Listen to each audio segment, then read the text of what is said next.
तर मित्रांनो, आपण मागच्या पिरियडमध्ये सर्ड्स म्हणजे काय, करणी म्हणजे काय हे पाहिलं होतं. आता आपल्याला त्याच्या पुढच्या भागात पाहायचंय कंपॅरिझन ऑफ सर्ड्स, म्हणजेच करणीची तुलना. तुलना म्हणजेच लहान मोठेपणा, तो कशा प्रकारे दर्शवता येतो तो आपल्याला या ठिकाणी पाहायचा आहे.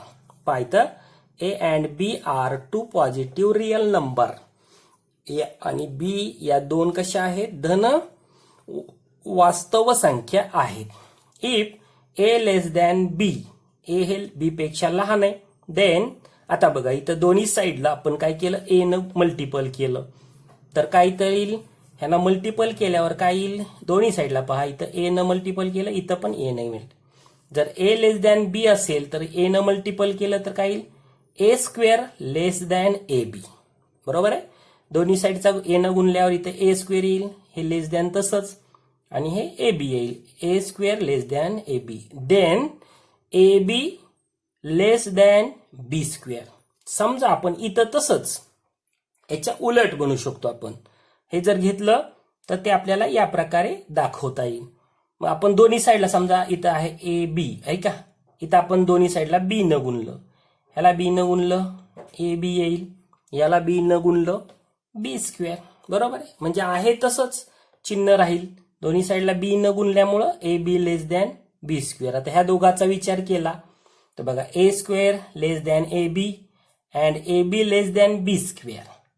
म्हणजे ए स्क्वेअर ए बी पेक्षा लहान आहे, ए बी बी स्क्वेअर पेक्षा लहान आहे. अशा वेळेस काय येईल, A square less than B square. परंतु but if A greater than B असेल तर then A square greater than B square. तर आपल्याला या ठिकाणी ए स्क्वेअर हा बी स्क्वेअर पेक्षा मोठा असलेला या ठिकाणी दिसेल. तसंच जर ए आणि बी जर समान असतील तर A square plus A square equal to B square येईल. आणि जर ए लेस दॅन बी असेल तर काय मिळेल, ए square less than B square. अशा प्रकारे आपल्याला कंपॅरिझन करू शकतो. म्हणजे दिलेल्या दोन सर्ड्स असतील तर दोन्ही सर्ड समान असतील, किंवा पहिली सर्ड्स दुसऱ्यापेक्षा लहान असेल, किंवा पहिली दुसऱ्यापेक्षा मोठी असेल. आता याची तुलना कशी करायची आपण एक्झाम्पल पाहूया. आता पहिलं एक्झाम्पल घेतलंय आपण 6√2 आणि सेकंड सर्ड आहे 5√5. आता आपण डायरेक्ट याची तुलना करायची नाही. एक याला आपण याच्या अगोदर सिम्प्लिफाय केलंय, सरळ रूप दिलेलं होतं. बरोबर आहे, त्याचा आधार घ्यायचा आहे, सोपे रूप आणायचं आणि मग त्याला आपण सोडवायचं. आता आपल्याला ह्याला 6√2 याचा विचार करूया. आता हे दोन बाहेर निघतं का, नाही. अशा वेळेस काय करायचं, या 6ला मध्ये घेऊन जायचं. म्हणजेच आपण या 6ला वर्ग मध्ये जायचं असेल तर त्याला वर्ग करावा लागेल. म्हणजे काय येईल, इथं 6चा वर्ग होईल 36 गुणिले 2. बरोबर आहे, म्हणजे इथं आलं वर्गमुळात 36 दोन्ही 72. म्हणजे हे दोन्ही एका चिन्हात आलेले आहेत. आता दुसरी संख्या पाहूया 5√5 इक्वल टू. आता हे बाहेर निघतं का, नाही. जसं हे मध्ये नेलंय तसं या 5ला सुद्धा मध्ये न्यायचं. म्हणजेच आपल्याला ह्या 5चा वर्ग करावा लागेल. 5चा वर्ग 25 गुणिले हे मधलं आहे ते 5. म्हणजे इथं आलं वर्गमुळात 25 5 126. म्हणजे पहिलं सर्ड आहे ते आहे √72, दुसरं आहे √125.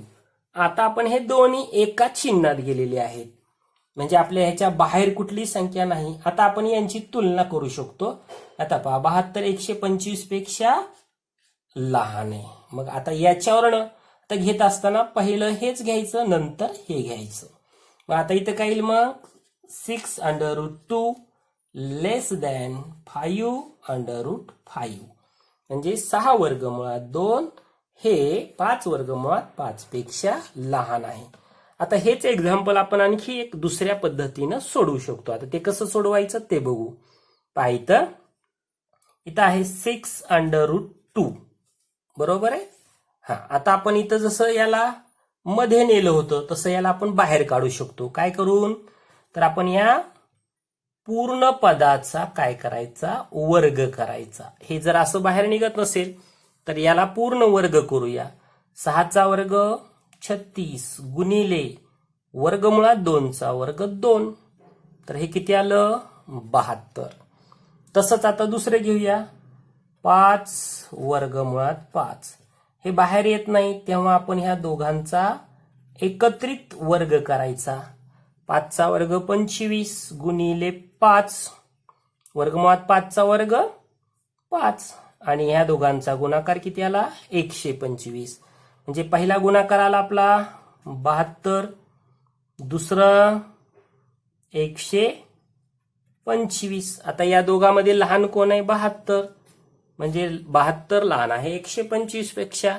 आता 72चं मूळ रूप काय आहे, 6 वर्गमुळात 2, लहान आहे. 125चं काय आहे, 5 वर्गमुळात 5. म्हणजे तुम्ही हे या प्रकारे किंवा या प्रकारे दोन्ही प्रकारे याला सोडवू शकता. आता आपण दुसरं एक्झाम्पल घेऊया. इथं आहे 8 वर्गमुळात 3. आताच आपण याला मध्ये नेऊया, कुठल्याही पद्धतीने चालतं. मग 8 मध्ये न्यायचं असेल तर त्याचा वर्ग 64 गुणिले 3 बरोबर. आता याचा गुणाकार 3 × 12 चाला 1, 3 × 18 आणि 1 19. आता हे दुसरी संख्या जी आहे ती ऑलरेडी त्या चिन्हामध्येच होती, म्हणजे ती दुसरी संख्या आहे तशीच वर्गमुळात 192. आता दोन्ही कसे आले, या ठिकाणी तुलना केली तर दोन्ही समान आहे. याचा अर्थ 8 वर्गमुळात 3 बरोबर वर्गमुळात 192. म्हणजे हे दोन्ही सरळची कंपॅरिझन काय असेल तर ते दोन्हीही इक्वल असतील. आता तिसरं एक्झाम्पल पाहूया. 7 वर्गमुळात 2. आता 7 मध्ये न्यायचं असेल तर त्याचा वर्ग 49 गुणिले 2. आता दोघांचा गुणाकार करा, तो लिहायचा वर्गमुळात 98. आता दुसरं एक्झाम्पल 5 वर्गमुळात 3, दुसरी संख्या. 5चा वर्ग करा, 25 गुणिले 3 बरोबर 25 त्रिक 75, म्हणजे वर्गमुळात 75. म्हणजे पहिली संख्या आपली होती वर्गमुळात 98, दुसरी होती वर्गमुळात 95. आता या दोघात मोठं कोण आहे, 98. म्हणजेच आपल्याला काय येईल, 7√2 ग्रेटर दॅन 5√3. अशा प्रकारे आपण हे यांचं कंपॅरिझन, म्हणजेच आपण त्याला तुलना म्हणू शकतो, या प्रकारे करू शकतो. आता नेक्स्ट आपल्याला पाहायचंय ऑपरेशन ऑन लाईक सर्ड, म्हणजे सजातीय करणेवरील क्रिया. जे आपण जे नेहमीच्या पद्धतीनं जे बेरीज वजाबाकी करतो त्या प्रकारे addition, subtraction, multiplication, division can be done on like surd. म्हणजे जे स्वरूप किंवा सजातीय करणी आहे त्याच्यावर आपल्याला या क्रिया करता येतात, जे की बेरीज आहे, वजाबाकी आहे, गुणाकार आहे, भागाकार आहे. आपण त्याचं एक एक्झाम्पल पाहूया. 7√3 प्लस 29√3. आता बघा या ठिकाणी आपण जसं 4x प्लस 7x बरोबर आहे, हे दोन्ही सारखे पद आहेत. आता बेरीज करताना काय करतो, यांचे जे सहगुणक आहेत त्यांची बेरीज करतो आणि चल जे आहे तसंच ठेवतो. म्हणजे 4 + 7 11x, याप्रमाणे इथं सुद्धा बेरीज करायची. म्हणजे आपल्याला पहिल्याचा सहगुणक घ्यायचा आहे 7 अधिक दुसऱ्याचा सहगुणक 29, आणि जसं इथं x घेतलंय तसं इथं वर्गमुळात 3. आणि मग आता आपण यांची बेरीज करूया. तर ही बेरीज किती येईल, 7 अधिक 29 36 वर्गमुळात 3. अशा प्रकारे आपण यांची बेरीज करू शकतो. आता आणखी एक आपण दुसरे एक्झाम्पल पाहूया.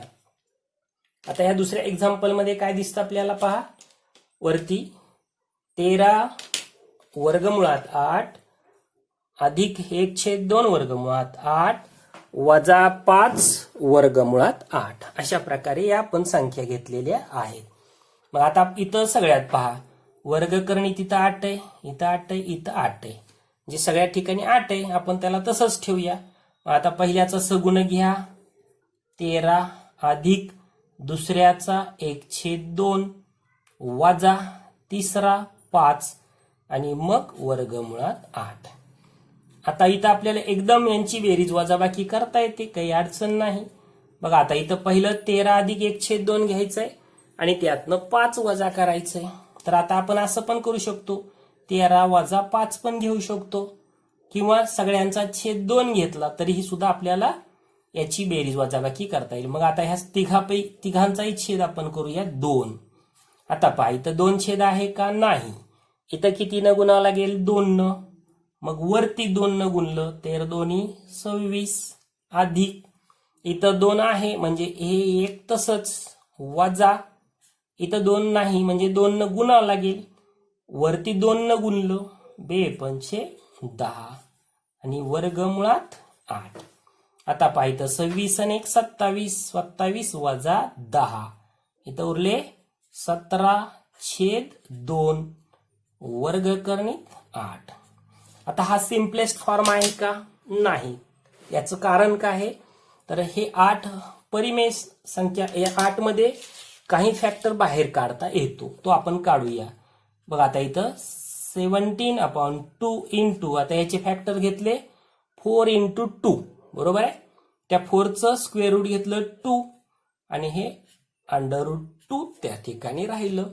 इथं या दोघांचा भागाकार होईल आणि इथं काय होईल? मग याचं उत्तर येईल आपल्याला 17 वर्गमुळात 2. या प्रकारे आपण हे एक्झाम्पल सोडू शकतो. आपण डायरेक्ट सुद्धा केलं तर पहा त्याच प्रकारे येईल. इथं पहा 17 13 आहे, 13 मधनं 5 गेले 8 उरतील. 8 अधिक 1/2 म्हणजे 8.5 म्हणू शकतो. 8.5 म्हणजे 17/2 आहे का? आपण या ठिकाणी सुद्धा ते पाहू शकतो. आता इथं पहा, आता इथं सगळ्या ठिकाणी इथं काय आहे? कर्निस्थ रॅडिकंड आपण म्हणतो त्याला. इथं 5 आहे, इथं 20 आहे, इथं 125. सारखं आहे का? नाही. तर आता प्रत्येक ठिकाणी आपल्याला अगोदर सिम्पलेस्ट फॉर्म घ्यायचा आहे आणि नंतर याची बेरीज. मग आता इथं काय येईल?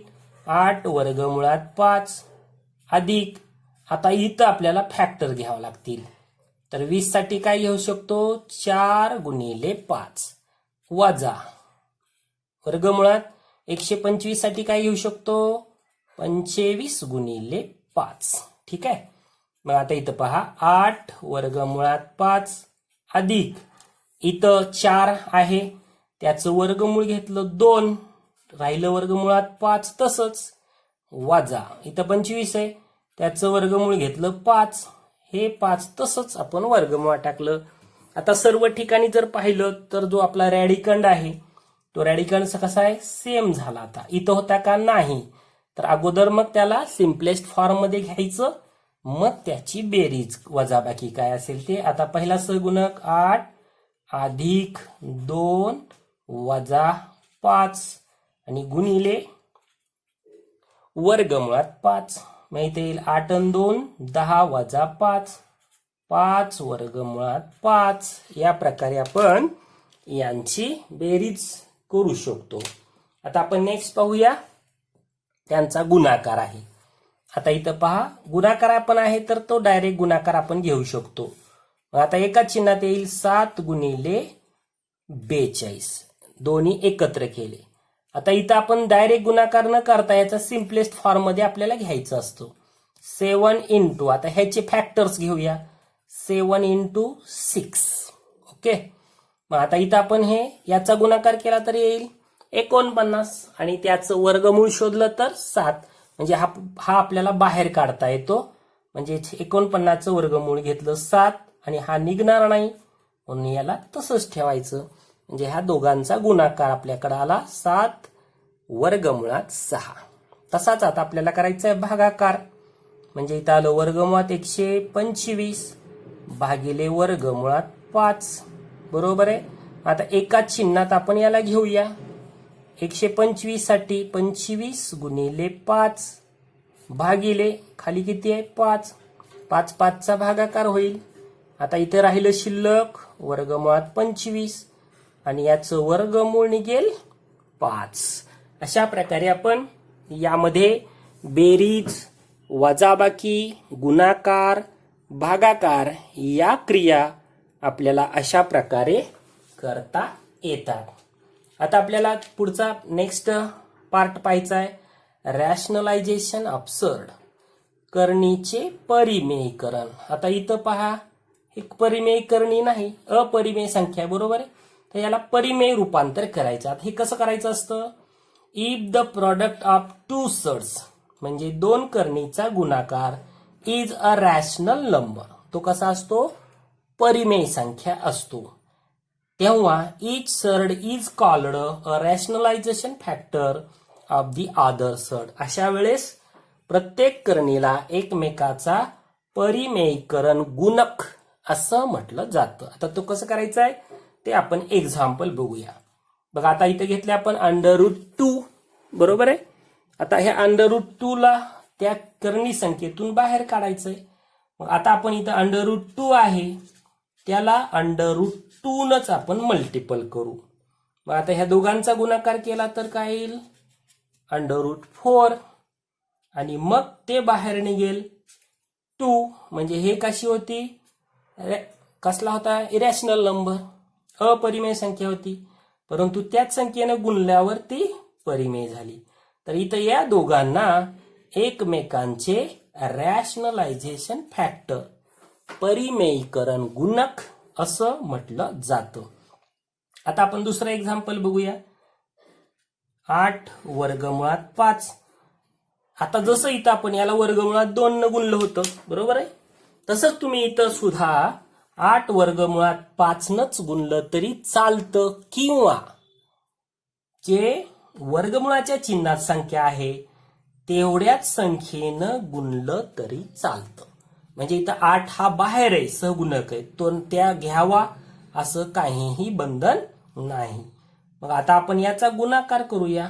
8 वर्गमुळात 5 5 25 बरोबर 8 गुणिले 25 वर्गमूळ 5, 8 5 40, म्हणजे 8 वर्गमुळात 5 याचा हा झाला परिमेयीकरण गुणक, रॅशनलायझेशन फॅक्टर, किंवा वर्गमुळात 5 याचा सुद्धा 8 वर्गमुळात 5 हा झाला rationalization factor. Next third example बघूया आपण. थर्ड एक्झाम्पल मध्ये आपल्याला दिलेला आहे √27. आता आपण ह्याला √27 न गुणलं तरी सोयीस्कर आहे, काही अडचण नाही. आपण ह्याला गुणूया आणि मग याचा गुणाकार केला तर काय आहे, 27चा हा वर्ग होतो, बरोबर आहे. म्हणजे इथली ऑर्डर किती 2 आणि ह्याचा इंडेक्स 2, हे दोन्ही सेम आलं की हे बाहेर काढायचं. किंवा याच्यातच आणखी हे तुम्हाला एक वेगळ्या पद्धतीने पण हे एक्झाम्पल सोडवता येतं, दाखवतो मी. आता इथं आलं वर्गमुळात 27 गुणिले यालाच आपण वर्गमुळात 3 न गुणू. बघा आता इथं काय येईल, मग हे या दोघांचा गुणाकार केला तर येईल 27 त्रिक 81 आणि 81चं वर्गमूळ 9. म्हणजे एखादा जो आपला सर्ड आहे तर त्याच्यासाठी जो रॅशनलायझेशन फॅक्टर हा एकमेव नसतो, तर त्याला अनेक रॅशनलायझेशन फॅक्टर असू शकतात किंवा असतात असं सुद्धा आपल्याला म्हणता येतं. म्हणजे एखादा सर्ड असेल त्याला रॅशनलाइज करण्यासाठी त्याला आपण कुठल्याही पद्धतीनं घेऊ शकतो. नंबर 4 आपण fourth example, rationalize the denominator of 1/2 √5. आता हा जो छेद आहे 2 वर्गमुळात 5, याला आपल्याला काय करायचंय, रॅशनलाइज करायचंय, म्हणजे ह्याचा छेद जो आहे तो परिमेय करायचा आहे. आता आपण छेद घेऊया 2 वर्गमुळात 5. आता आपल्याला वरती आणि खाली म्हणजे छेद परिमेय करायचा आहे तर त्याला गुणावं लागेल, मग त्याच संख्येने आपल्याला वरती सुद्धा गुणावं लागेल, बरोबर आहे. आता इथं आपण 2 वर्गमुळात 5 न सुद्धा गुणू शकतो, किंवा वर्गमुळात 5 न गुणलं तरी चालतं. दोन्ही ठिकाणी आपण वर्गमुळात 5 न गुणूया. आता वरती काय येईल, वर्गमुळात 5 छेद खाली पहा 2 गुणिले 5, ह्या दोघांचा गुणाकार येईल वर्गमुळात 25, त्याचं वर्गमूळ 5, म्हणजे इथं काय आलं, आता इथं आपण याचा गुणाकार घेऊया, इक्वल टू √5 अपॉन 10. यालाच आपण एक वेगळ्या पद्धतीने लिहू शकतो, 1/10 √5. हे अंशातच आहे, तिथं फक्त 1 आहे, तो 1 आपण बाजूला घेऊन 1/10 वर्गमुळात 5. तर ह्याचा जो छेद होता, बरोबर आहे, हा आपण या प्रकारे रॅशनलाइज केला. याला आपण रॅशनलाइज ऑफ डिनॉमिनेटर या प्रकारे आपण सोडू शकतो. आपला जो प्रॅक्टिस सेट आहे 2.3 यावरनं तुम्ही कंप्लीट करू शकता.